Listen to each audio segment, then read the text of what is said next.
anbiya'i wal mursalin wa ala alihi wa sahbihi rasulillahi ajma'in. Asyhadu an la ilaha illallah wahdahu la syarikalah wa asyhadu anna Muhammadan abduhu wa rasuluhu la nabiyya ba'dahu.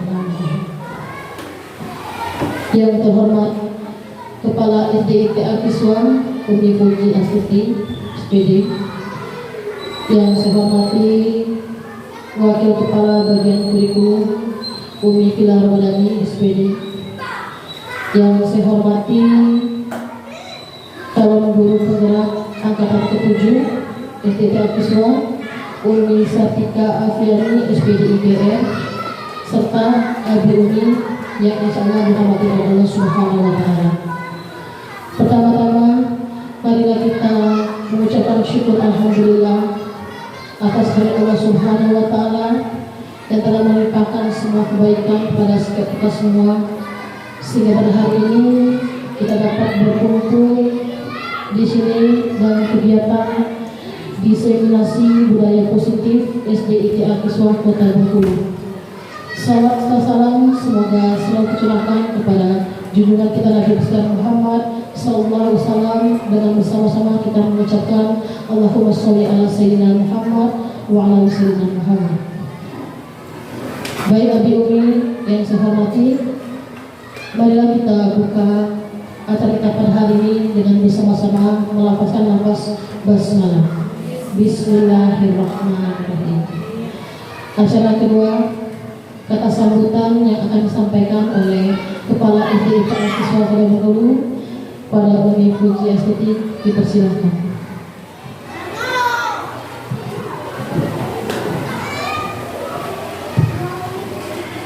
Bismillahirrahmanirrahim. Assalamualaikum warahmatullahi wabarakatuh. Alhamdulillahirabbil alamin. Wassalatu wassalamu ala asrofil anbiya'i wal mursalin Sayyidina Maulana Muhammadin wa ala alihi Rasulullah ajma'in, amma ba'du. Yang terhormat Wakil Kepala Sekolah Bagian Kurikulum Umi Pilar Ramadhani SPDI, yang saya hormati calon guru penggerak angkatan 7 Umi Sartika Afiani SPD GR, yang saya hormati dan saya banggakan seluruh guru dan staf SDIT Al-Kiswah Kota Bengkulu. Segala puji bagi Allah Subhanahu wa Ta'ala yang telah melimpahkan kita dan juga memberikan kita nikmat kesehatan sehingga kita dapat berkumpul di ruang kelas 1 Harijah ini, yaitu dalam rangka untuk mengikuti kegiatan diseminasi budaya positif yang nanti akan disampaikan materi tersebut oleh Umi Sartika Afiani sebagai CGP Angkatan 7 SDIT Al-Kiswah Kota Bengkulu. Salawat serta salam senantiasa kita hadiahkan kepada uswatun hasanah kita Nabi besar Muhammad sallallahu alaihi wasallam. Mudah-mudahan kita semua diberi kekuatan untuk mengikuti sunnah dan teladan beliau. Abi Umi yang berbahagia, pada hari ini saya sebagai Kepala SDIT Al-Kiswah Kota Bengkulu merasa bangga kepada calon guru penggerak angkatan 7 yaitu Umi Sartika Afiani yang saat ini sedang melaksanakan program pendidikan. Besar harapan dari saya, mudah-mudahan apa yang beliau saat ini sedang laksanakan nantinya akan memberikan kebermanfaatan dan kebaikan untuk sekolah kita. Teruntuk kita semua, terutama Abi dan Umi, rekan sejawat yang berada di lingkungan SDIT Al-Kiswah Kota Bengkulu, agar kiranya setelah pelaksanaan diseminasi budaya positif, kegiatan ini merupakan kegiatan penyampaian informasi yang nantinya supaya dapat menimbulkan kesadaran bagi kita semua, dan akhirnya kita dapat menerapkan dan mengimplementasikan budaya positif ini di lingkungan sekolah kita. Oleh karena itu, Mudah-mudahan dengan kegiatan hari ini, aksi nyata kita sebagai guru melalui Umi Sartika Alfiani dapat diterapkan oleh seluruh peserta didik yang ada di SDIK Al-Qiswa Kota Bengkulu.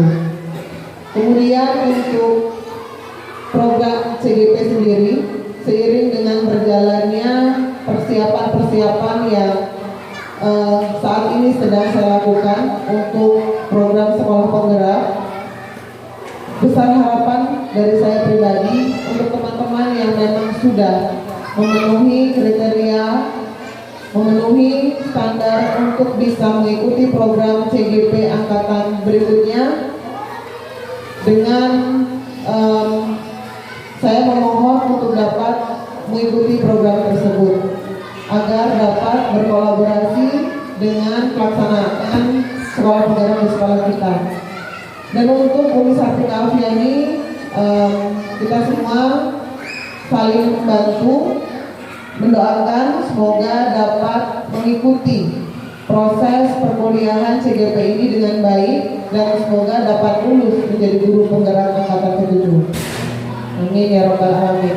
Mungkin untuk bisa memberikan semangat untuk Umi Tika dan kita semua, kita berikan tepuk tangan untuk Umi Tika sebelumnya. Sekali lagi saya berharap kepada teman-teman, karena memang program kementerian merupakan program yang menurut saya sangat bagus, dan saya juga sangat bersyukur berada di lingkungan teman-teman seperti Umi Vila sebagai wakakurikulum dan Umi wali kelas serta guru dan staf semuanya sangat mensupport adanya perubahan ke arah yang lebih baik, terutama pada bagian-bagian yang akan memberikan dampak positif terhadap anak, seperti yang mungkin nanti akan dibahas dan dijelaskan oleh Umi Tika, yaitu tentang budaya positif. Apa saja itu budaya positif nanti akan disampaikan oleh beliau. Kiranya kegiatan ini dapat dilakukan, dapat diikuti dengan baik kepada abdi dan umi sekalian, dan mungkin insya Allah dapat diterapkan di kelas baik kelas 1 hingga kelas 6 seluruh siswa yang ada di SD dan siswa Kota Bengkulu. Demikian, lebih dan kurang saya mohon maaf. Saya akhiri. Assalamualaikum warahmatullahi wabarakatuh.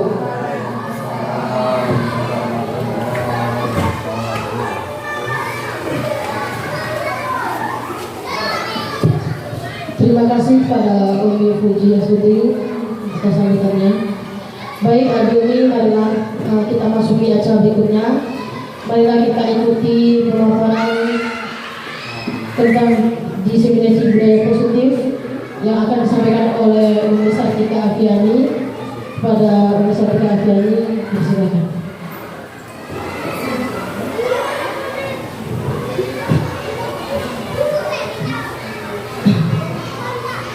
Bismillahirrahmanirrahim.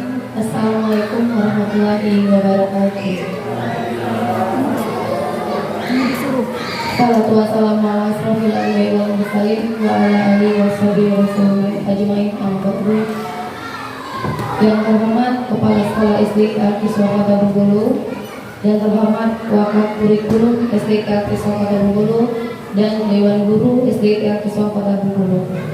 Pertama-tama marilah kita berikan puji dan syukur atas kehadiran Allah Subhanahu wa taala. Atas berkat alhamdulillah kita hari ini dapat berkumpul di kelas 1 Hadijah dalam rangka diseminasi budaya positif di kelas 1 Hadijah dan di SDIK Al-Qiswa Kota Bengkulu. Tak lupa kita curahkan salam kepada Nabi Muhammad sallallahu alaihi wasallam. Muhammad. Baiklah teman-teman, yang pertama kali saya ucapkan adalah terima kasih buat Kepala Sekolah SDIK Al-Qiswa Kota Bengkulu dan Wakil Kurikulum SDIK Al-Qiswa Kota Bengkulu serta Dewan Guru yang ada di sini sudah memberikan saya waktu dan kesempatan dan juga dukungan untuk saya bisa berdiri di sini. Tanpa bantuan kalian saya juga tidak bisa berdiri di sini. Hari ini kegiatan saya adalah menyampaikan tentang diseminasi budaya positif di SDIK Al-Qiswa Kota Bengkulu. Memang kegiatan diseminasi belum diterapkan di SDIK Al-Qiswa Kota Bengkulu karena saya baru mengimplementasikannya dalam bentuk yang kecil, yaitu di kelas 1 Hadijah. Jadi kegiatan ini saya lakukan dari tanggal 2 Januari sampai hari ini. Kegiatan itu adalah implementasi budaya positif yang untuk disiplin positif. Kenapa saya mengajak teman-teman semua di sini? Karena yang namanya budaya tidak akan tertutup kalau tidak ada kolaborasi dari Dewan Guru semuanya. Itu ya. Perkenalkan sebelumnya ya, Dewi, nama saya Sartika Hafiani. Saya adalah CGP Angkatan 7 Kota Bengkulu.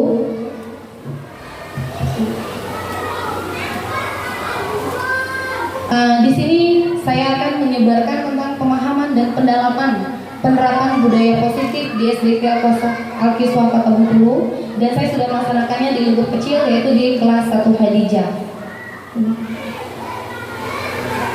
Selamat datang Bapak Ibu guru hebat. Mari kita belajar bersama, berkolaborasi, saling mendukung, mewujudkan disiplin positif di sekolah kita di SDIK Alkiswa Kota Bengkulu. Sebelum saya menjelaskan apa itu budaya positif, apa itu disiplin positif, saya punya 4 pertanyaan pemantik buat teman-teman sekalian. Yang pertama, saya ingin menanyakan buat Umi Fuji, Umi Vila, dan Dewan Guru yang lain. Yang pertama itu adalah hukuman dapat mendisiplinkan anak. Bagaimana menurut Abi Umi, apakah setuju? Bagaimana Abi Umi, setuju? Setuju? Pribadi, saya dulu juga pernah berpikir kalau hukuman itu adalah salah satu yang bisa mendisiplinkan anak, dan ternyata setelah saya mendalami modul 1.1 sampai 1.4, ternyata hukuman itu sedikit keliru untuk mendisiplinkan anak. Karena kenapa? Ketika kita menggunakan hukuman, yang ada adalah disiplin negatif yang timbul dalam diri anak. Adanya timbul makna konotasi, guru Umi Lydia sangar, Umi Lydia tuh ganas, Umi Desti galak marah-marah, Umi Tika suka jelit. Jadi konotasi negatif itu adalah yang timbul akibat dari hukuman. Jadi di modul 1.4 di budaya positif, implementasi budaya positif, hukuman itu tidaklah boleh dan tidak dibenarkan untuk diberlakukan di dalam kegiatan pembelajaran kita. Yang kedua, lanjut ya Abi Umi, pemberian hukuman dengan hal yang positif. Hal yang positif Abi Umi, bukan hal yang negatif. Hal yang negatif dalam artian mungkin saya pernah menghukum anak untuk istighfar sampai 100 kali, sampai 100, terus dia nulis sampai 2 lembar. Ini hal yang positif. Dia adalah membaca dan membersihkan halaman sekolah dapat meningkatkan disiplin anak. Bagaimana Ibu Umi? Setuju? Setuju? Dan ternyata itu dalam implementasi budaya positif juga masih kurang dibenarkan. Lanjut pertanyaan ketiga, memberikan penghargaan atau reward. Bagaimana Abi Umi, setuju?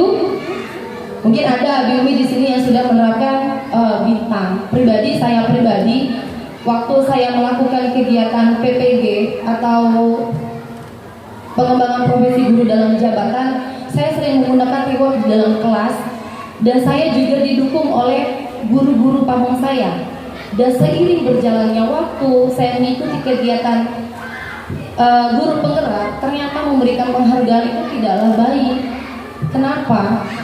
Karena pada dasarnya ketika kita memberikan penghargaan kepada anak, akan timbul di dalam diri anak. Mungkin pribadi Umi, kalau saya pernah merasakan 10 tahun saya mengajar, ada pernah terdengar, mungkin Abi Ibu juga merasakan dan juga pernah mendengar, yang itu lagi paling yang dapat rating.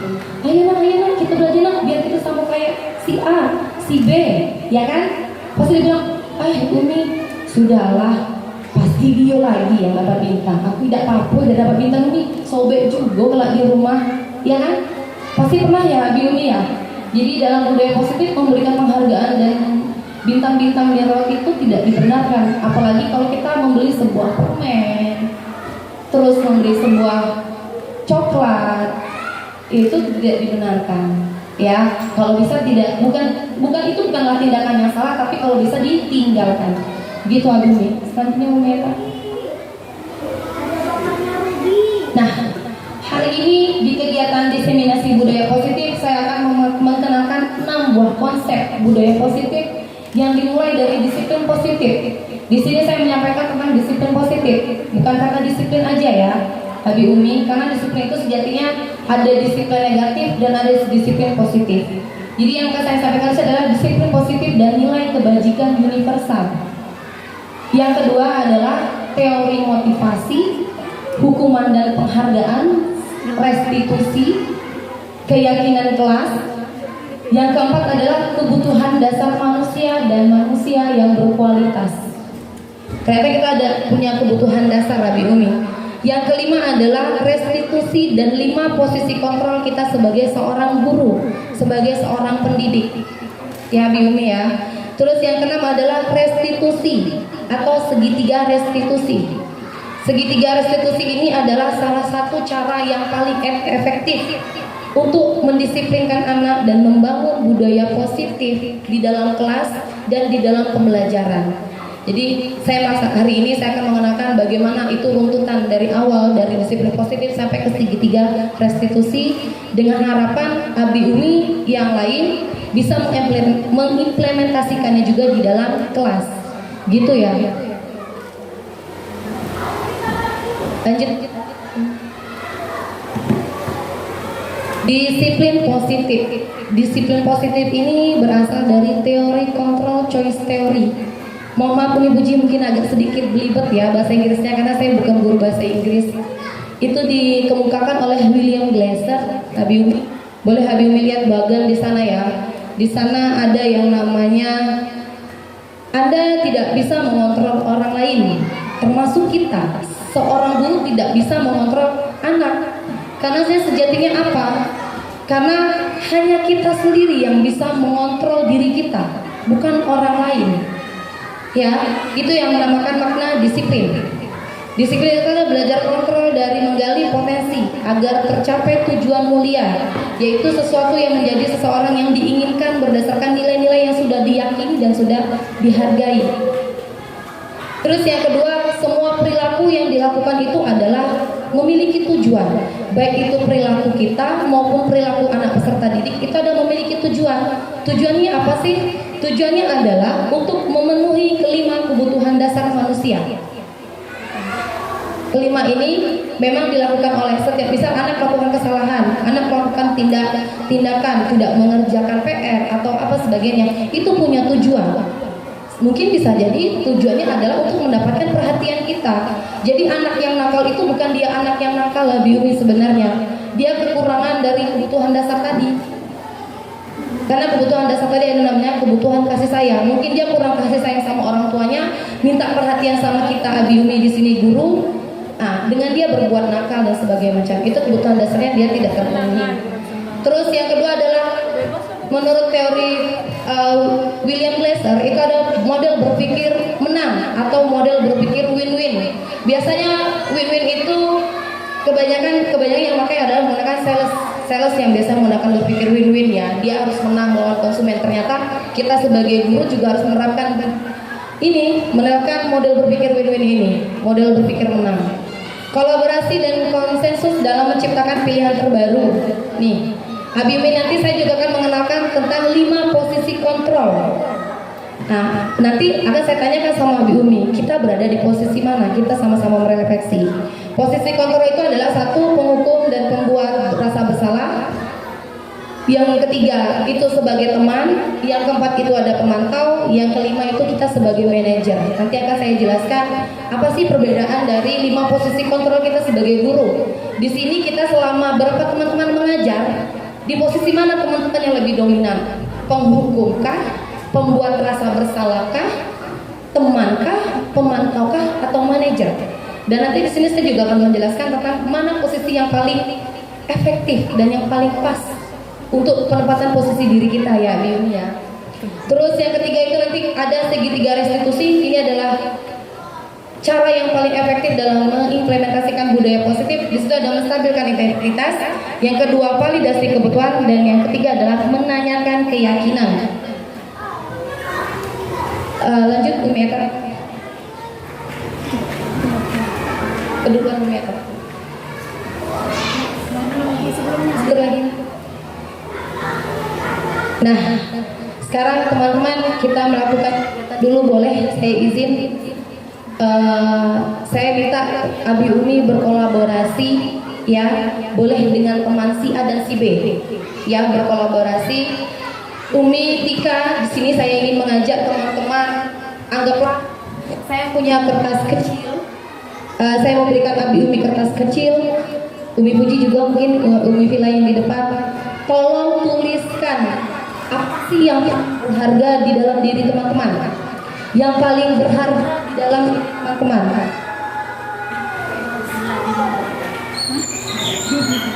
Lanjut ya. Apa sih yang paling berharga di dalam diri teman-teman? Boleh ditanam dalam hati. Udah ditulis di dalam hati. Umi keluarkan, taruh di dalam tangan dan kepalkan sekarang. Boleh. Nih ya. Ini perubahan paradigma. Udah dikepal. Ini adalah sesuatu yang berharga Abi Umi di dalam diri Abi Umi yang tidak boleh orang lain ambil. Pertahankan bagaimana itu kalau belagom lah. Ya, gitu ya. Coba seandainya ini harga diri di dalam, mau nggak Abi Umi diambil-ambil? Kan? Nah, jadi pegang kuat-kuat. Sekarang Umi berhadapan, Abi Umi boleh nih. Sebuah kertas tuliskan benda yang sayang berharga. Abi Umi harus menggenggam dengan segala cara. Nah, saya minta anggap di depan teman-teman itu ada seseorang yang berusaha mengambil apa yang ada di teman-teman genggam. Bayar cicilan gitu boleh. Sekarang saya tanya, sudah Abi Umi genggam? Apa yang Umi lakukan? Akan Umi berikan atau tidak? Akan Umi berikan atau tidak? Tidak. Abi Umi punya pendapat tidak akan memberikan. Tidak akan berubah. A tetap A, B tetap B. Oke, boleh dibuka sekarang. Walaupun orang merayu tetap tidak akan diberikan. Oke. Sekarang kita simpan dulu ya Abi, nanti ketemu. Boleh Umi tak langsung. Oke, apa sih yang terjadi ketika kita menggenggam tangan kita? Terus yang kedua, siapa sih yang memiliki kontrol? Siapa pemenang? Menurut Abi Umi tadi siapa yang menang? Kita atau orang yang narik tangan kita tadi? Kita yang menang. Iya, kita yang menang. Jadi yang punya kontrol siapa? Kita. Kita ya. Sekarang kembalikan, kita itu adalah peserta didik. Dan yang menarik tadi itu adalah guru. Abi Umi, anak itu bertingkah nakal, dia ingin mencapai tujuan tertentu, dia nakal. Apakah Abi Umi langsung bilang, kamu salah, kamu harus ikutin apa kata Umi? Boleh kita seperti itu? Boleh kita seperti itu? Tidak. Nah, berarti kita tidak boleh memaksakan kehendak kan? Coba Abi Umi refleksikan, selama ini kita sebagai guru di posisi yang mana? Pemaksakah? Atau memberikan kebebasan kepeserta didik untuk memilih jalan yang terbaik dan meluruskan? Coba saya tanya, Abi Umi di bagian posisi mana? Kalau pribadi sebelum saya melakukan modul, saya di bagian pemaksa. Kamu harus ikut saya. Kalau mau rapi datang sekolah, kalau sepatu semuanya harus rapi di dalam kelas. Itu. Sama. Bagaimana? Abi Umi di posisi mana? Sama. Ternyata itu sedikit keliru. Kita harus boleh kita memberikan kedisiplinan sama murid, tapi kita menjelaskan kenapa nak harus ditaruh di tempatnya. Misalnya kalau ada yang jalan, sepatu kita berserakan, jatuh, ada teman yang luka, itu di posisi kita ya. Bukan kamu datang, pokoknya peraturan yang pertama adalah letakkan sepatu, letakkan tas, boleh main di luar. Kalau keluar kita harus pakai sendal. Kalau nggak pakai sendal nanti Umi Rati catat. Kalian masuk ke BK dapat poin. Bukannya seperti itu ya Bu Umi. Karena saya orang tadi punya. Anggaplah keinginan anak dan apa yang dilakukan anak itu adalah kertas yang kita genggam tadi. Boleh nggak kita tarik? Yang ada kita adalah memberikan pemahaman kepada mereka secara perlahan. Ya Abi Umi ya. Nih, perubahan paradigma stimulus respon atau teori kontrol. Di sini kita mencoba stimulus respon ya, stimulus respon. Kita mencoba mengubah agar berpandang sama dengan kita. Kita mengajak anak itu harus ikut dengan pemikiran kita. Dan dalam teori kontrol itu tidak dibenarkan. Yang benar adalah kita harus berusaha, Abi Umi, memahami pandangan orang lain tentang dunia. Jadi kita sebagai seorang pendidik tidak boleh memaksakan kehendak kita. Kita harus memahami pandangan anak itu. Kenapa anak itu berbuat itu? Harus kita cari tahu apa alasannya dan apa tindakan selanjutnya agar dia bisa disiplin dengan baik, menjadi pribadi yang lebih baik tanpa adanya hukuman dan paksaan dari kita sebagai guru. Ya Abi Umi ya. Terus yang kedua, perilaku buruk dilihat suatu kesalahan. Nggak usah jauh-jauh nih Abi Umi ya. Saya punya bukan ponakan sih sebenarnya. Orang tua saya dengan ibunya tuh terkenal. Beliau tuh lumayan nakal. Di sini mungkin Abi Umi tidak ada yang tidak kenal sama nama Taki ya umumnya. Nami Desti ya. Yang Masya Allah banget Abi Umi, dia pernah melakukan kesalahan sampai jendela itu dirobohkan di depan Umi Puji. Kejadian waktu itu saya melihat. Dan kita langsung mengomunikasikan, dia sekitar siswa itu biangnya adalah Taki. Itu yang sedikit kita. Kenapa? Dia langsung mentalnya langsung down. Ternyata aku selalu dijauhi sama teman-teman. Dan di pribadi di kelas saya juga seperti itu. Kemarin ada kejadian, saya bilang kata ini nakal, dan ternyata apa? Anak lain yang ngelempar si A, yang disalahin Tata, padahal si Tata tadi tidak ngapa-ngapain. Dan bundanya langsung nempel saya, dia bilang, Umi, Tata itu nakal katanya. Padahal mohon maaf, karena dia tadi memang nakal dari awalnya ke akhir, dan dia yang terkena. Jadi jangan sampai situasi seperti itu terjadi sama peserta didik yang lain. Jadi konotasi negatif tentang peserta didik itu kita harus menghilangkan teman-teman. Semua anak itu adalah hebat. Seperti pernah kita dengar, semua anak kita adalah bintang. Lanjut yang ketiga adalah orang lain bisa mengontrol saya. Tidak boleh sebenarnya. Hanya kita yang bisa mengontrol diri kita. Hanya kita yang bisa mengontrol apa kita mau buka tangan ini atau tidak. Caranya adalah bagaimana kita harus memberikan pemahaman kepada peserta didik. Terus yang keempat adalah saya bisa mengontrol orang lain. Tidak bisa. Dalam teori kontrol kita tidak bisa mengontrol orang lain. Walaupun itu anak peserta didik kita, mohon maaf, walaupun dia kecil di bawah kita tidak bisa mengontrol mereka.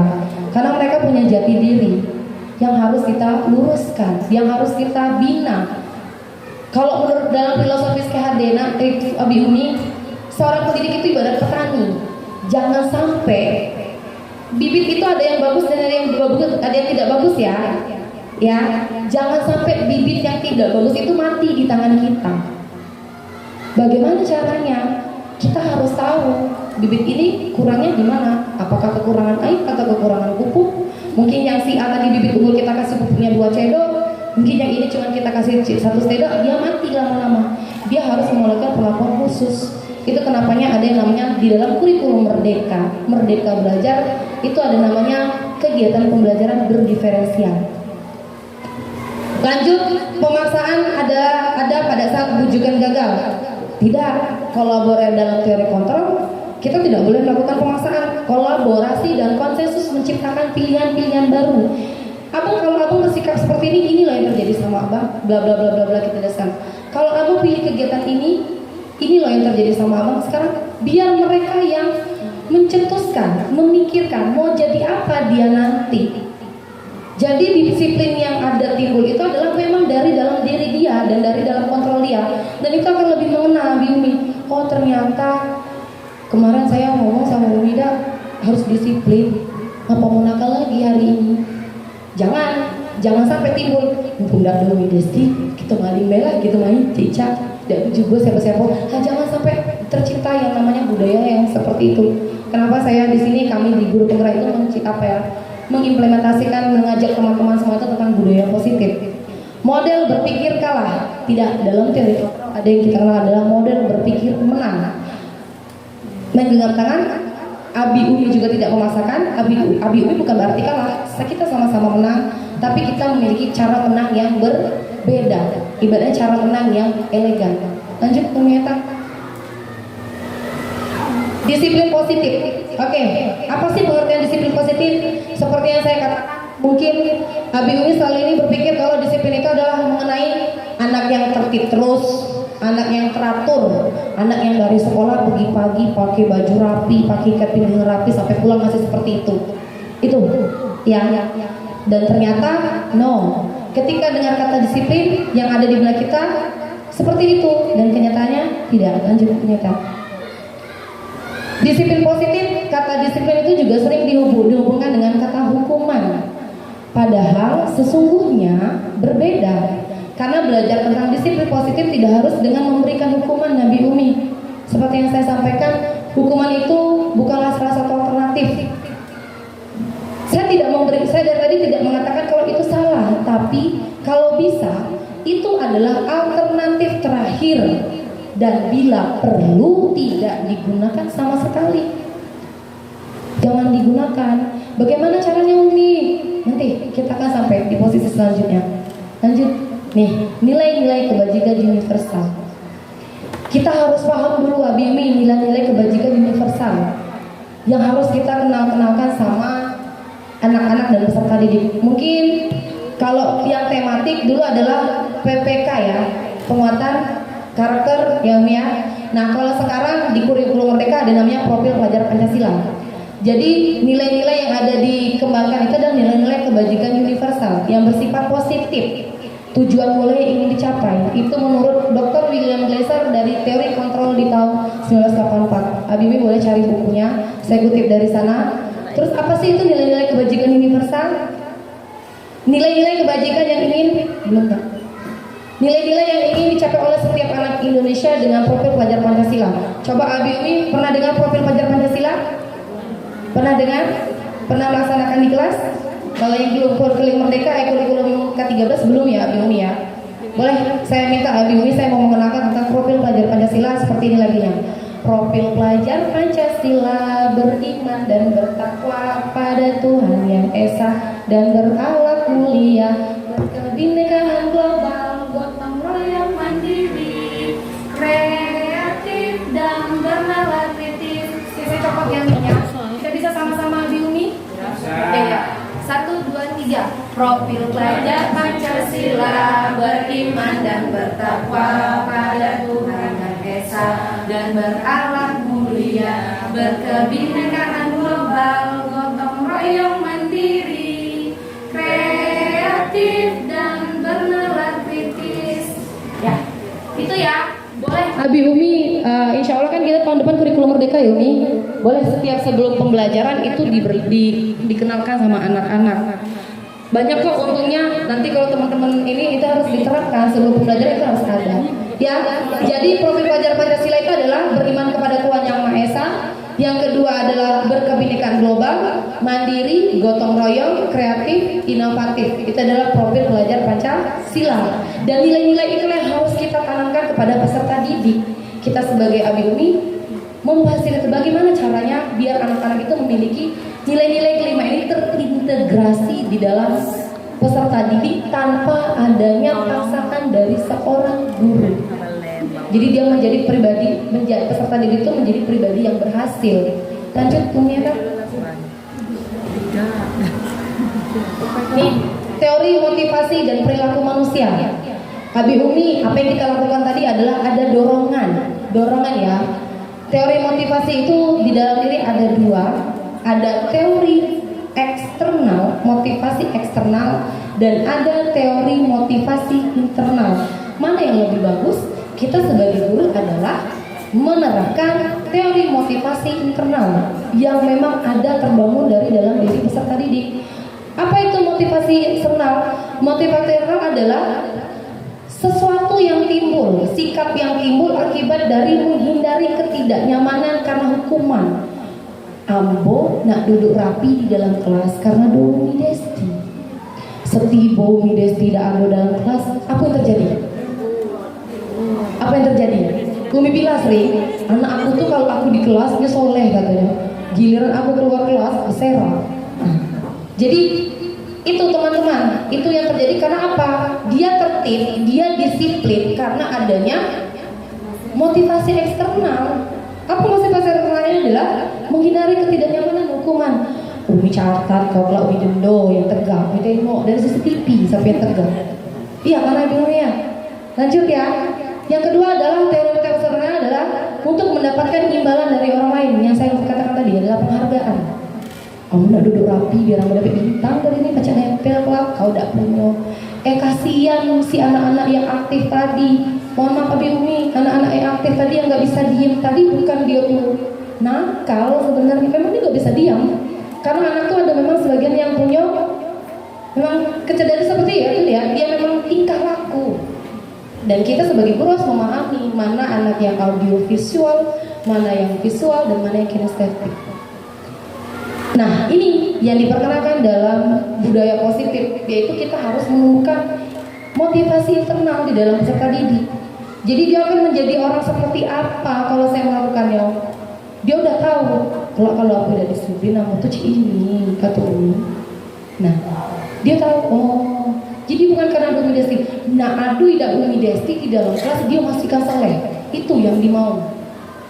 Ya Umi ya. Jadi bukan karena ada Umi Desti, ada CCTV, dia duduk anteng, bukan. Kita harus yakin. Kenapa harus kita melakukan kegiatan, melakukan hal seperti itu? Kenapa harus kita bersikap seperti itu? Lanjut Umi ya Kak. Itu teori kasih nih, kenapa anak-anak melakukan kegiatan, melakukan hal-hal yang tidak baik atau negatif? Ini dalam diri manusia itu ada 5 kebutuhan dasar Abi Umi. Yang pertama kasih sayang dan rasa diterima. Coba Abi Umi, kita harus saling menyayangi ya. Coba saya mungkin tanya sama Abi Umi yang lain, perlu nggak kasih sayang itu? Perlu ya. Kalau kita nggak rasa sayang, mungkin kita nggak akan berkumpul sama di sini sama Abi Umi. Abi Umi datang ke sini, mau terpaksa atau tidak, saya mengapresiasi dalam bentuk kasih sayang Umi kepada saya, dan saya ucapkan terima kasih. Itu adalah rasa sayang Abi Umi ke saya, karena mau menghadiri kegiatan saya, itu rasa kasih sayang. Dan saya harus mengapresiasi itu. Terus yang kedua adalah penguasaan. Apa aja sih kebutuhan penguasaan? Itu ya. Yang ketiga kita kesenangan.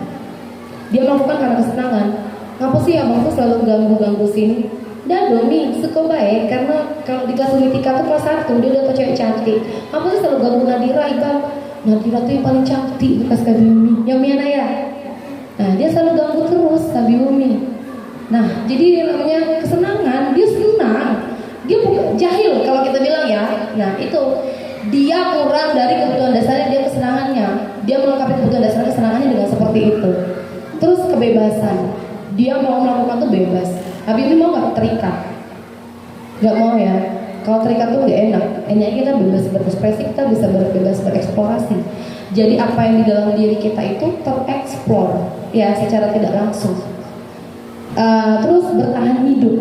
Yang terakhir, kalau kita sudah punya 4 kebutuhan ini sudah kita penuhi, ternyata di bertahan hidup kita akan lebih baik kelangsungan hidup.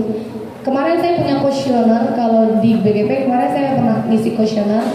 Saya hari ini mau bawa, tapi karena keterbatasan waktu, nanti di belakang ya Abi Umi boleh isi kuesioner. Nanti kuesioner itu ada rentang nilai. Di situ ada beberapa pernyataan pemantik yang Abi Umi isi, dan nanti situ ada rentang nilai kebutuhan dasar Abi Umi yang kurang. Kalau saya kemarin pas ngisi keterbatasan kasih sayang saya yang kurang. Udah tahu di mana posisinya. Saya juga ketawa, saya juga ngerti kok saya dapat di posisi kasih sayang ya. Kasih sayang dari siapa? Saya dapat gitu. Nanti saya kasih sama Abi Umi di belakang ya. Karena kalau untuk misi butuh waktu lama, saya kemarin butuh 15 menit misinya. Ya, belum menghitung jumlahnya. Nanti ada jumlahnya dan rentang nilainya. Abi Umi tahu nanti Abi Umi kurang di mana dalam kebutuhan dasarnya. Di kasih sayang kah, di penguasaan kah, di kesenangan atau kebebasan. Lanjut Umi ya Kak. Nih, 5 posisi kontrol yang harus kita lakukan sebagai guru Abi Umi. Jadi kita tidak boleh semata-mata sebagai seorang penghukum. Yang pertama ada nih, ada yang penghukum, ada yang namanya pembuat rasa bersalah. Yang bagaimana sih pembuat rasa bersalah? Ada yang tahu Abi Umi? Pembuat rasa bersalah. Pernah nggak Abi Umi bilang kayak gini? Nah, saya pribadi pernah. Saya nggak mau bilang Abi Umi, saya pribadi pernah. Kamu tuh jangan aja itu, nah kasihan kayak ke ibu tuh kerja keras, banting keringat panas-panas. Cuma setelah kamu di sini bayar mahal, kamu cek itu bentuknya orang tua kamu panggil terus. Nah itu. Jadi nama pembuat rasa bersalah itu seperti itu Abi Umi ya. Itu tidak boleh dan tidak diperkenankan. Karena nanti disebutnya jadi negatif yang timbul. Dia bukan pribadi yang hebat. Terus yang ketiga adalah teman. Bagaimana di posisi teman? Kita memposisikan sebagai teman. Dan alhamdulillah di sini di kelas SD Talakiswa Umi Fuji sudah menerapkan. Umi, kita manggil anak-anak itu jangan anak-anak, teman-teman. Dan saya pernah dimarah sama guru pamong saya waktu PPG kemarin. Saya ngajar nih, karena saya buat implementasi ngajar di kelas, saya pakai teman-teman. Apa kata pamong saya? Kau pikir dia tuh kawan kau di dalam kelas? Saya dijudge seperti itu loh, saya video saya. Dan akhirnya apa? Video saya sudah jadi, saya suruh edit semua kata-kata saya yang ada teman-teman. Bayangin gimana prosesnya. Dan ternyata di dalam Ini kegiatan budaya positif memang harus ada. Kita memposisikan diri kita itu sebagai teman untuk peserta didik. Teman apa? Saya punya guru pengajar praktik teman-teman, waktu kegiatan Lokakarya 1 kemarin, beliau bilang, saya pengen jadi tempat sampah. Bayangin bapak itu bilang jadi tempat sampah. Pak Didit tahu nih ya, Pak Didit itu guru kami, kebetulan fasilitator kami itu juga guru kami sama Umi Puji di SMA 3. Beliau bilang saya mau jadi tempat sampah. Kok bapak aneh, kok mau jadi tempat sampah? Ekspektasi kita apa sih tentang tempat sampah? Kotor, bau, iya bingung ya. Ternyata dia bilang nggak gitu. Kenapa saya mau tempat sampah? Saya mau anak didik itu mau bercerita sampai sedetil-detilnya tentang hal yang buruk kepada saya. Mau itu kehidupan dia pribadi di rumah, temannya, dia bilang kayak gitu. Karena bertemu dengan kami kemarin dewasa, di konteks dewasa semua, ya, mau berhubungan dengan pasangan, atau kayak gimana, dia sebagai teman. Kalau kita posisi pendidik sekarang ya, kita sebagai teman ke peserta didik. Itu. Terus yang ketiga adalah sebagai manajer. Bagaimana seperti manajer? Nah, manajer dan ada juga pemantau. Tahu ya Mia, pemantau ya, kita seperti mercusuar, kita lihat pemantau. Tapi yang paling efektif dalam budaya positif, kita bukan menggunakan pembuat rasa bersalah, pengutung, teman, pemantau, tapi kita harus menggunakan yang paling efektif. Bukan yang lain salah, tidak digarisbawahi itu salah. Tapi yang paling disarankan itu adalah sebagai manajer. Habib Umi, kita bukan hanya manajer di perusahaan besar, tapi di dalam kelas kita memanajeri kelas kita sendiri. Itu ya. Lanjut, mereka. Nih, contoh penerapan 5 posisi kontrol. Habib Umi boleh baca. Di sini ada suatu kasus siswa sering tidak mengerjakan PR. Habib Umi di posisi mana nih sebagai guru selama ini? Kalau Mitika di bagian penghukum yang tidak buat PR atau disuruh tegak, angkat kaki, ya, atau dicatat di buku hitam, begitu kalau bilang sama Omian. Jadi di sini ya, di situ penghukum. Kalau di penghukum kita kalau patuhi peraturan, tidak kerjakan PR, berdiri di depan kelas. Itu kalau kita sebagai penghukum ambil Umi. Terus membawa rasa bersalah, bagaimana? Berapa kali lagi Bu Guru harus memberitahu kamu, Bu Guru itu kecewa sama kamu, kasihan orang tua kamu, yang seperti saya sampaikan tadi. Itu membawa rasa bersalah. Terus yang ketiga sebagai teman, ayolah tertib teman-teman. Ibu guru tuh bangga loh kalau kalian tidak melakukan kesalahan apa-apa. Siapa mau jadi teman Umi? Nah, saya sudah menerapkan Miana ya di kelas ya. Siapa yang bestie Umi harus makan sayur. Capek Umi, kok bawa sayur nak ya? Tidak. Siapa nak jadi bestie Umi angkat tangan? Kamu Umi. Apa syaratnya? Bawa sayur. Pas makan, Umi bestie kita Umi. Bawa sayur. Besoknya cek lagi, Umi, aku bestie Umi. Pertama tuh 1 udah Umiana ya. Besoknya 2, 3, 4. Kalau dulu saya bintang. Dan ternyata apa? Ternyata Abi Umi kalau bintang kita juga kerepotan. Kenapa? Di ujung kan jadi kita harus kasih hitung bintang. Bintang sayur siapa? Bintang disiplin siapa? Ya kan Abi Umi? Nah itu jadi penghapusan yang namanya penghargaan reward. Lanjut di pemantau. Kamu sudah melanggar apa peraturan dan konsekuensinya. Itu dalam keyakinan kelas saya sudah menerapkan yang namanya konsekuensi. Jadi kita sudah tahu kalau di kelas 1 Hadijah, saya kalau melakukan dalam proses penamantau, apapun kesalahan kalian silakan salat taubat. Mau benar atau enggak saya juga nggak tahu salat taubat itu bagaimana bentuknya. Yang jelas saya bilang sama anak-anak, nak taubat istighfarlah, ambil wudhu, sholat 2 rakaat. Gitu Habib Umi. Mungkin pribadi saya juga sebagai guru belum 100% dalam seperti untuk menjadi yang lebih baik. Tapi setidaknya kalau kita sebagai guru selangkah lebih maju ya Abi Umi ya. Nah itu. Jadi dia udah ada konsekuensi, udah tahu anak-anak apa? Apa bang salah hari ini? Ya Umi, apa yang abang harus lakukan? Salat taubat nih. Ambil wudhu kan nih? Ya Umi anak ya. Ambil wudhu kan nih? Ya Umi, apa salat taubat? Langsung sholat dia teman-teman. Tidak sampai aku suruh, tidak Umi suruh, Umi Tika suruh. Langsung sholat dia. Umi anak aja dia tengok yuk sholat dewek dia. Itu jadi memang dia pengennya dia disiplin dengan sendirinya. Terus yang ketiga kita sebagai manajernya paling sangat dianjurkan. Apakah kamu tahu kesalahanmu? Bagaimana kamu memperbaiki kesalahan kamu itu? Jadi ketika dia sampai posisi manajer, kita bukan hanya menyampaikan kalau itu salah, tetapi kita harus memancing anak itu. Apa sih yang harus dilakukan? Bukan kita loh yang bilang, mereka yang memikirkannya. Gitu. Jadi memang terintegrasi memang di dalam diri, yang memang timbul dari dalam hati pribadi. Lanjut meta. Nih, sebelum saya ke keyakinan kelas Abi Umi, saya ada pertanyaan. Mengapa sih kita harus menggunakan helm bila mengendarai kendaraan roda 2? Siapa yang bisa jawab? Apa bisa? Kenapa kita harus pakai kendaraan ketika berkendara roda kita harus pakai helm? Apa ya? Apa Umi bilang? Umi Puji mau bantu jawab? Biar aman, biar tangkap polisi. Pasti itu kan dalam pribadi kita. Ayam mau ke pasar cuma ke toko depan ini nah. Biar tidak masuk angin telinga. Ada masuk angin telinga nggak ada industri. Nah itu, aku cuma kebanyakan ada yang melanggar kan, ayam itu cuma warung depan dan tidak tahu Abi Umi ketibo cuma berjalan ke selangkah ada truk besar terlindas lah gitu, ya kan? Jadi di situ Abi Umi, jadi namanya itu tuh jangan sampai memang harus ada dalam keyakinan diri, bukan karena adanya peraturan, bukan karena ada suatu tulisan yang harus kita tata tertib yang harus kita patuhi, bukan seperti itu. Lanjut yang kedua.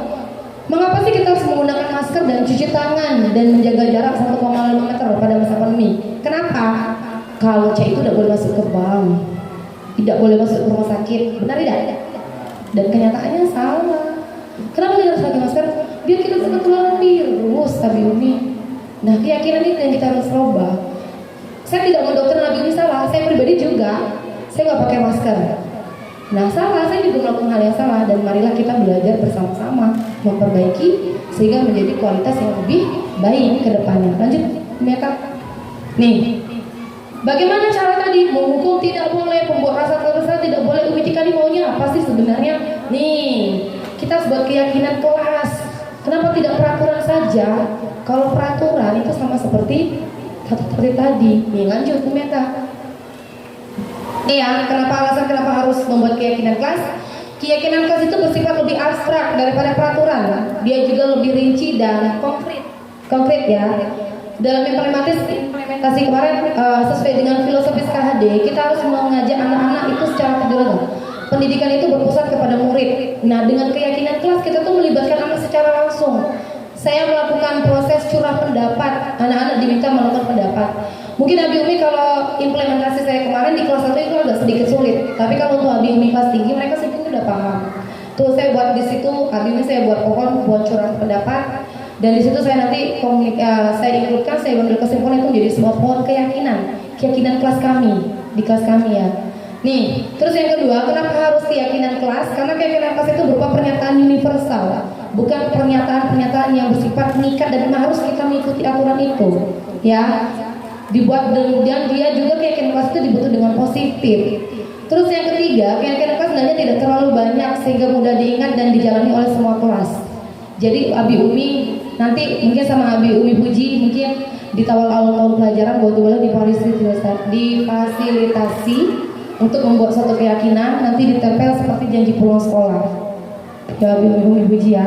Mungkin kalau nanti karena Umi Puji ya yang untuk kegiatan anggaran atau nanti kita diskusikan di bagaimana keputusan Umi Puji. Jadi keyakinan kelas itu harus dibuat di awal pelajaran, di awal semester. Dibuat keyakinan dengan melibatkan peserta didik. Ya. Keyakinan kelas itu harusnya diterapkan di lingkungan tersebut. Semua kelas itu hendaknya berkontribusi, memberikan pendapat, dan ketika sudah ditempel, Abi Umi jangan ditempel saja, tapi harus digunakan. Ketika ada anak yang melanggar keyakinan, kita harus melibatkan keyakinan kelas itu. Kita tanyakan, siapa kemarin yang buat keyakinan itu? Kenapa dilanggar? Gitu. Jadi kita harus mengarahkan itu sebagai manajer kita. Lanjut Meta. Nih, peraturan dan keyakinan kelas. Kenapa harus keyakinan kelas? Kalau peraturan kan, dulu teman-teman, ini seperti peraturan-peraturan dilarang, tidak boleh. Itu adalah hal-hal negatif yang harus kita hapuskan sebagai peserta pendidik. Bagaimana? Dengan keyakinan kelas, kebajikan universal yang tertanam dalam integrasi dalam keyakinan kelas adalah apa? Tanggung jawab, selalu memberikan bentuk ke tempatnya. Itu peraturan. Dalam keyakinan kelas apa itu? Itu adalah bentuk tanggung jawab. Terus yang kedua, hadir di sekolah 15 menit sebelum pelajaran mulai, menghormati orang lain dan berkomitmen. Umi Tika itu lagi belajar sekali untuk berkomitmen. Tapi banyak bla bla bla bla. Tapi saya akan berusaha untuk datang lebih awal juga. Terus yang ketiga melakukan kekerasan. Itu tidak boleh ditulis dalam kelas. Apa adalah keselamatan menghormati orang lain. Kita harus menerapkan konsep keselamatan dan menghormati orang lain di dalam kelas. Bukan dilarang kekerasan, tidak saling menyayangi. Nah, itu. Terus yang kedua, dilarang menggunakan narkoba, bergantian atau menunggu giliran. Nah, ini adalah keyakinan kelas yang harus dilakukan. Lanjut ke Meta. Nih, hukuman tidak boleh, pemaksaan tidak boleh. Nih yang saya jelaskan ya. Segitiga restitusi. Apa sih tujuannya? Segitiga restitusi ini adalah dicetuskan oleh Diane Gozen. Ya, Umi Puji bacanya ya, mohon maaf, agak ke Inggris-Inggrisan. Saya orang Jawa. Ini segitiga restitusi Abi Umi. Apa sih tujuannya penggunaan segitiga restitusi? Dari dasar segitiga restitusi satu sisi, menurut Diane Gozen adalah mengubah identitas anak yang bersalah dari pribadi yang gagal menjadi orang yang sukses. Dia tertanam dari apa yang di dalam yakini dia bawa sampai hari tua. Bukan berarti kalau dia tadi dalam hukuman dan keterikatan hanya peraturan di SDTLK nanti pas di SMP tidak digunakan lagi. Itu yang ditakutkan. Kenapa kita harus meyakini, membuat keyakinan? Nah itu kenapa. Bagaimana tindakannya adalah satu adalah validasi tindakan yang salah. Yang kedua, menstabilkan identitas, dan yang terakhir adalah menanyakan keyakinan. Ini tidak boleh terbalik-balik Abi Umi. Jadi yang kalau ini boleh Abi Umi tukar. Bagaimana prosesnya? Nanti saya akan sampaikan di depan bagaimana sih penerapan segitiga restitusi. Boleh Umi? Kalau kita menggunakan segitiga restitusi, insya Allah disiplin positif akan terbangun di sekolah kita. Nih, segitiga restitusi adalah proses menciptakan kondisi bagi murid untuk memperbaiki kesalahan mereka sehingga mereka bisa kembali pada kelompok mereka dengan karakter yang lebih kuat. Restitusi itu juga merupakan proses kolaboratif yang mengajarkan murid untuk mencari solusi. Bukan kita yang memberikan, kamu tuh seharusnya cek ini. Nah itu yang salah. Seharusnya itu adalah pemikiran mereka dan timbul dari diri mereka. Nih, mencari solusi untuk masalah mereka dan membantu murid berpikir tentang orang seperti apa yang mereka ingin menjadi tujuan kuliahnya dan bagaimana mereka harus memperlakukan orang lain. Itu Gosen 2004 ya Habib ya. Jadi harus itu.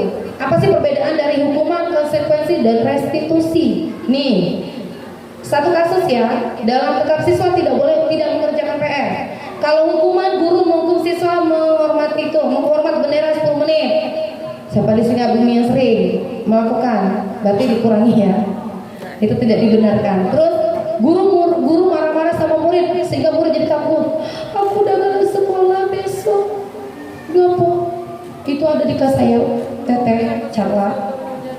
Adel juga. Setiap pelajaran, gak tahu saya juga mau nanya sama Umi Titin, kenapa sih pelajaran Umi Titin beliau tidak masuk? Saya tidak sampai ke Umi Titin karena saya tidak menyalahkan Umi Titin. Saya tanya sama beliau, kenapa nak takut sama Umi Titin? Emang Umi Titin marah ya kalau seandainya tidak selesai? Itu jadi pertanyaan, dan saya sebagai selaku wali kelas saya harus melakukan restitusi itu kepada peserta didik. Nanti kalau sudah, saya kombinasi saya berkolaborasi kombinasi. Mungkin untuk anak seperti ini dia perlu pendekatan. Sama seperti saya bilang sama Abi Umi, guru mapel yang pertama kali masuk, tolong ya Teteh Ara dibiarin aja dulu tinggi di dalam kelas. Itu salah satu tindakan. Lanjut, itu konsekuensi. Belum mesin tadi. Konsekuensi, guru memberikan konsekuensi mengerjakan PR saat beristirahat dan dikerjakan sebanyak berlipat-lipat. Itu konsekuensi, tapi tidak boleh. Nanti anak itu jadinya dia takut, gak mau sekolah. Guru tegas dan siswa harus menghormati peraturan konsekuensi. Nah, yang dianjurkan adalah kita menggunakan restitusi. Guru menanyakan keyakinan kelas dan membantu siswa menyelesaikan permasalahannya. Guru terbuka dan siswa menghormati dirinya orang lain. Membantu itu bukan berarti memberikan uang. Habis ini banyak cara kok. Oh Umi, aku datang terlambat tuh karena ban sepedamu pecah misalnya. Kita kasih uang, oh tidak seperti itu. Ya, lanjut ke Meta. Nih, implementasi saya sudah melakukan implementasi di dalam kelas. Lini masa tindakan yang saya lakukan adalah saya mohon izin kepada kepala sekolah. Mohon maaf Umi, ini saya punya video, tapi nggak hidup. Boleh wifi Umi dinonaktifkan dulu karena berat. Hidup ya. Ini implementasi. Ini saya sosialisasi kepada Dewan Guru yang kemarin ya Umi. Nih. Boleh. Nanti kita lanjutkan karena mengingat waktu. Ternyata lanjut. Nih, implementasi pembuatan keyakinan kelas. Saya proses curah pendapat. Jadi anak-anak itu curah pendapatnya saya tempelkan di pohon keyakinan. Nih, sama ya, Yuni ya. Lanjut ternyata. Nih, implementasi pembuatan keyakinan kelas. Merumuskan dan mendapatkan keyakinan kelas dan menandatangani serta meyakini kelas. Jadi Abi Umi, apa yang kita inginkan ke dalam kelas, Abi Umi itu tanya, mau jadikan apa kelas kita, mau tertib seperti apa di kelas kita. Abi Umi tanyakan nanti di dalam kelas sama peserta didik. Ini ada videonya. Ini berat Abi Umi, dia kenapa harus banyak. Jadi harus ditanyakan, udah tuh Abi Umi bentuk ke keyakinan kelas. Kan bentuknya peraturan tadi yang berarti kalimat-kalimat negatif. Abi Umi simpulkan menjadi suatu hal yang positif, itu tuh ditandatangani. Itu saya di pohon keyakinan, di buah apelnya saya tanda tangan anak-anak. Di situ saya tanda tangani semuanya, anak-anak juga tanda tangan. Dan ketika ada yang kesalahan, anak-anak juga melakukan segitiga tersebut. Saya menanyakan keyakinan. Lanjut ternyata. Nih masih di implementasi pembuatan keyakinan kelas. Sudah saya buat Abi Umi, udah kita buat nanti di tahun pembelajaran yang baru. Abi Umi sosialisasikan budaya positif itu ke orang tua. Sering kita kan sudah 1 minggu pembelajaran itu ada PWMG ya.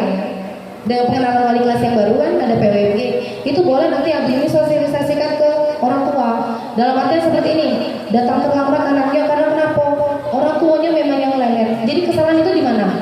Abi Umi aku tuh udah siap pagi-pagi, tapi memang papa tuh yang lamu mengeluarkan burung dulu, mandikan burung dulu, ngasih makan burung dulu, katanya. Jadi siapa yang salah? Dan mungkin kan Abi Umi kita nyalakan orang tuanya. Jadi di situ kita sosialisasikan, kita udah berkeyakinan tolong didukung anaknya sepenuhnya. Ya, lanjut nih sosialisasi budaya positif ke orang tua terus saya melakukan segitiga restitusi, boleh mereka? Belum nih saya tadi. Di Abi Umi saya menerapkan segitiga restitusi, itu saya bersama Ananda Pangeran. Kayaknya nggak bisa hidup ini karena memang sinyal.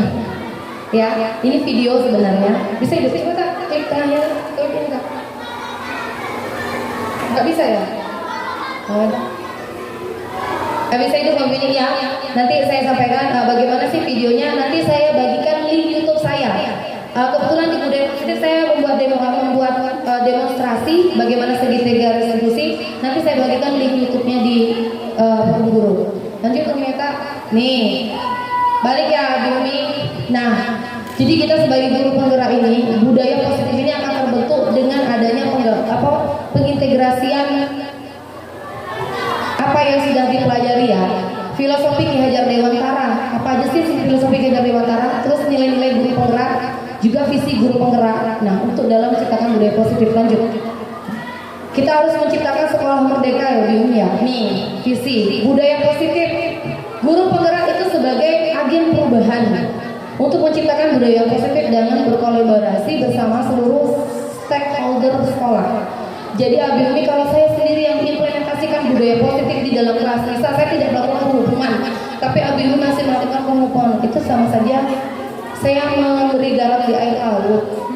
Jadi nggak tercipta budaya positifnya hanya di dalam kelas saya. Jadi saya butuh teman-teman di sini ya. Nah, di sini visi guru penggerak. Kita harus melakukan visinya apa? Nih, di sini ada IKU. Kita bisa menggunakan IKU apresiatif melalui tahapan bagja. Nanti boleh Abi Umi konfirmasi ke saya. Sini ya Abi Umi. Karena salah satu visi guru ini lagi. Terus budaya positif dengan adanya nilai-nilai guru penggerak harus kita mengimplementasikan. Saya mengimplementasikan mengajak teman-teman. Ya, saya sebagai motivator dan sekarang saya di sini secara guru penggerak boleh Abi Umi coaching bersama saya. Saya agak sedih kemarin waktu kebetulan saya dijadikan Umi Puji, diberi kesempatan Umi Puji untuk menjadi juri. Dan mohon maaf Abi Umi untuk buat RPP Abi Umi, saya malu sama Pak Ardin. Saya sudah lulus saya sudah lulus PPG duluan. Saya sudah profesional duluan dibanding Abi Umi, kok saya tidak bisa menularkan hal positif, hal baik ke teman-teman. Saya malu jujur sama Pak Ardin. Tapi mohon maaf Abi Umi, apakah harus saya yang bertanya, ayo Abi Umi, Sabtu besok lomba datang ke saya yuk, bantu saya buatin. Apa seperti itu? Boleh Abi Umi, saya dengan tangan terbuka kok. Saya bakal bantu Abi Umi. Bagaimana sih pembelajaran, bagaimana sih perangkat yang baik, Bagaimana sih kurikulum merdeka, bagaimana sih penilaian, seperti Umi Puji bilang, Umi, penilaian itu hancur semua, Umi nggak tahu bentuknya kayak gini. Saya juga bingung, karena Abi Umi tidak ada yang bertanya. Saya takut nanti kalau saya dianggap seorang yang sepintarnya memikirkan, gitu ya Abi Umi ya. Jadi besok kalau ada kendala, apalagi tentang keyakinan kelas, boleh Abi Umi tanya secara langsung. Saya buka, jangan WA, tapi boleh datang ke kelas saya. Insya Allah saya legowo, saya tangan terbuka untuk membantu Abi Umi. Itu ya Abi Umi ya, filosofis Kajar Dewantara. Dengan adanya KEGEM kita akan melakukan filosofis Kajar Dewantara. Itu apa? Pendidikan berpihak kepada murid. Dengan melakukan curah pendapat, kita meminta anak murid yang melakukan curah pendapat, itu adalah salah satu bentuk dari implementasi dari pemikiran Ki Hajar Dewantara. Terus kita mengikuti kodrat zaman dengan kodrat alam. Kodrat alamnya apa? Contoh kodrat alam seperti ini Abi Umi. Ada si anak A, memang dia hidup di lingkungan pantai yang keras. Nah, jadi Abi Umi tidak boleh memaksakan. Kau harus lembut, nak, selembut orang Jawa. Bisa nggak kita bikin orang Medan, orang Batak itu lembut kayak orang Jawa? Nggak bisa kan? Karena sejatinya anak itu sudah punya garis-garis samar. Jadi teori tabula rasa yang mengatakan kalau anak itu seperti kertas putih itu keliru. Anak itu adalah garis-garis samar yang harus kita tebalkan. Bukan kita buang dan kita hapus, kita ganti yang baru. Kita tulis, dia kertas kosong kita tulis. Oh no, anak-anak bukan seperti itu. Anak-anak itu adalah sesuatu yang sudah memiliki garis-garis samar, dan tujuan kita dan kita sebagai guru adalah menebalkan garis-garis samar itu sendiri. Nah, dan kita di sini sebagai guru, mungkin insya Allah besok komunitas praktisi saya akan mengajak beberapa guru yang Umi Puji ya, komunitas praktisi. Saya akan mengenalkan kodrat zaman. Jadi beberapa sekolah itu ulangnya sudah tidak pakai kertas ulangan lagi, dia sudah pakai ini HP. Ada kuisis yang terbaru tuh paper ini. Udah, lanjut Umi.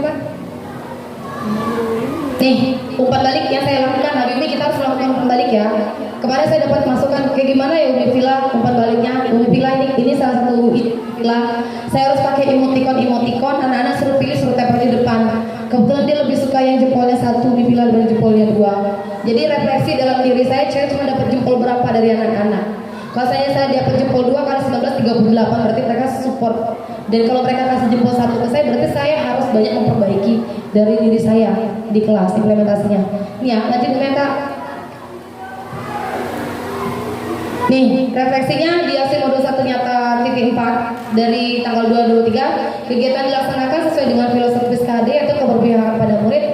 Mereka dilibatkan secara langsung dalam proses pembuatan keyakinan. Selama implementasi ada beberapa anak yang belum meyakini keyakinan yang telah dibuat. Sebagai pendidik, kita harus menjalankan posisi kontrol sebagai manajer dengan menerapkan segitiga restitusi untuk mengembalikan identitas murid sebagai murid yang berhasil. Lanjut ternyata aksi rencana tindak lanjut yang akan saya lakukan adalah saya akan mengevaluasi keyakinan kelas di dalam kelas saya terutama. Nanti Umi Puji boleh mungkin kalau udah dibuat kita buat implementasi rencana tindak lanjut. Jadi keyakinan kelas itu bukan hanya ditempel. Terus yang kedua, kita sebagai guru menuntut sesuatu untuk menumbuhkan motivasi intrinsik ya Abi Umi ya, intrinsik bukan ekstrinsik. Jangan sampai anak tadi tertib karena adanya hukuman sama hadiah. Terus kita sebagai guru kita harus menjalankan fungsi kontrol sebagai manajer dengan efektif dalam menerapkan segitiga restitusi. Rencana tindak lanjut saya adalah berkolaborasi aktif dengan rekan sejawat, guru-guru teman-teman semua dalam menjalankan keyakinan kelas di kelas masing-masing. Itu adalah rencana tindak lanjut saya. Terima kasih Bapak Guru, Ibu Guru hebat. Saya di sini mengucapkan terima kasih. Mohon maaf apabila ada kesalahan. Seperti moto dari guru penggerak, bergerak, tergerak, dan menggerakkan. Abi Umi boleh ada pertanyaan? Boleh? Udah capek ya? Terima kasih buat semuanya. Saya akhiri. Wassalamualaikum warahmatullahi wabarakatuh.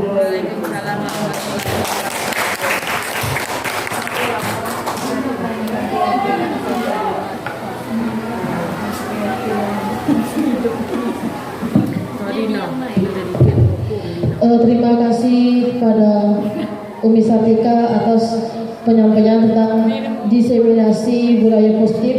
Sangat menginspirasi sekali dan semoga bisa jadi pembelajaran untuk kita semua. Baik Abi Umi yang dirahmati Allah Subhanahu wa taala, untuk menambah keberkahan kita pada hari ini, mari kita menundukkan kepala sejenak berdoa. yang akan dipimpin oleh Abi Afrizal. Kepada Abi Afrizal, silakan.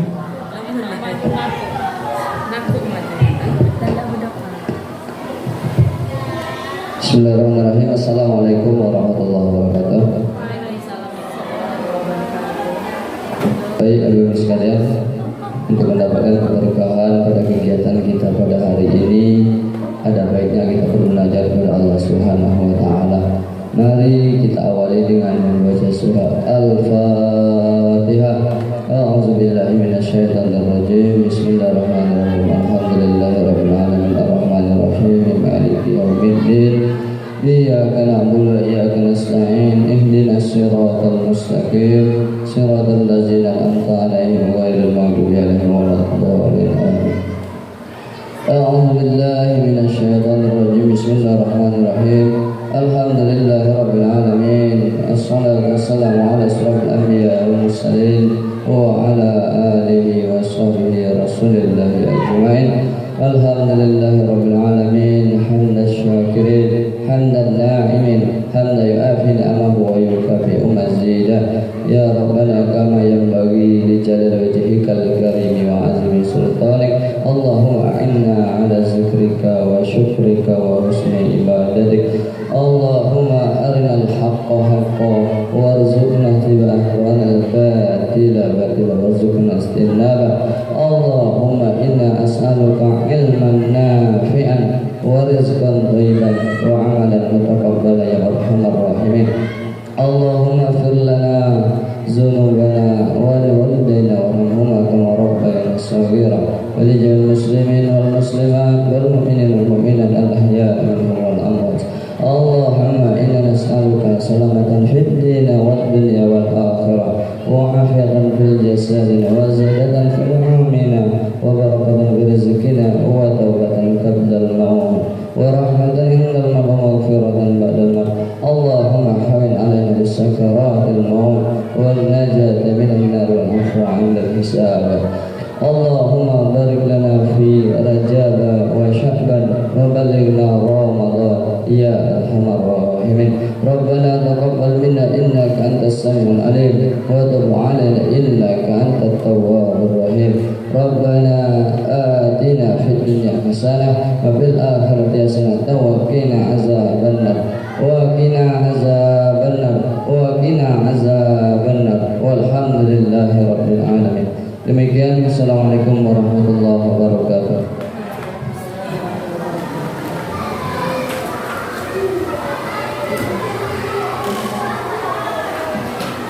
Demikianlah rangkaian kegiatan kita pada hari ini. Marilah kita tutup kegiatan pada hari ini dengan bersama-sama melafazkan lafaz hamdalah. Alhamdulillahirabbil alamin. Saya selaku pembawa acara mohon maaf pada Allah, saya mohon ampun. Saya akhiri wabillahi taufiq wal hidayah. Wassalamualaikum warahmatullahi wabarakatuh. Tetap bersama.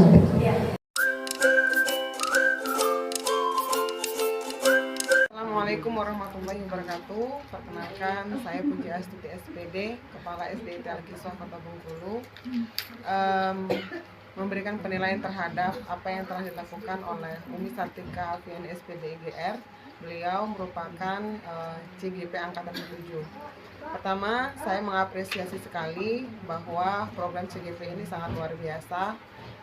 Dari awal untuk melaksanakan persiapan diseminasi itu sendiri, beliau melaksanakan meminta izin kepada saya, dan alhamdulillah pihak yayasan dan sekolah sendiri sangat mensupport karena ini merupakan kegiatan yang sangat positif.